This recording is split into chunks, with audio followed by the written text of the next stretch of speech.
मुंबईच्या जवळचं हे एक उपनगर सध्या चर्चेत आलंय ते एका निवासी संकुलामध्ये मारल्या गेलेल्या पांढऱ्या रेषेमुळे। नालासोपाऱ्यामध्येही पांढऱ्या पट्टीचा वाद उफाळून आलाय।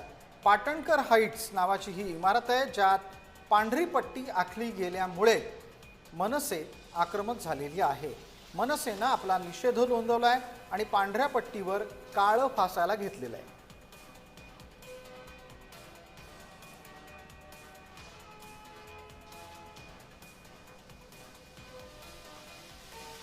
या बिल्डिंगमध्ये जेव्हा मी आलो रात्री आम्ही बघितले व्हाईट पट्टी मारली होती। आम्ही ज्यांनी मारली होती त्याला पण विचारलं की नेमका हा काय विषय आहे, तर त्यांच्याकडे त्याचं उत्तर काहीच नाहीये।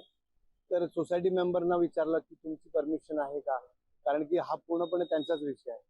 पण आज आम्ही जे बघतोय आम्हाला जे कळतंय की या व्हाईट पट्टी मारून आपण ते धार्मिक कीड की आम्ही जैन आहोत किंवा तुम्ही कोण आहात ते फरक करण्याचा जो विषय आहे ना, कुठेतरी तो विषय आम्ही मोडीस काढण्यासाठी इकडे आलो।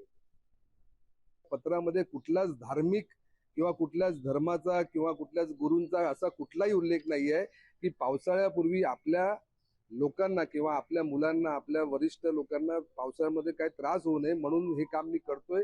त्यांनी 10 जूनलाच हे पत्र दिलेलं आहे।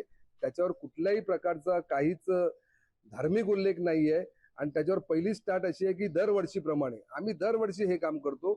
हा कुठलाच धार्मिक मुद्दे नाही। आपल्या तालुक्यामध्ये आम्ही सर्व धर्मभाव राहतो। आमच्या सोसायटीमध्ये सर्व धर्माची लोक राहतात।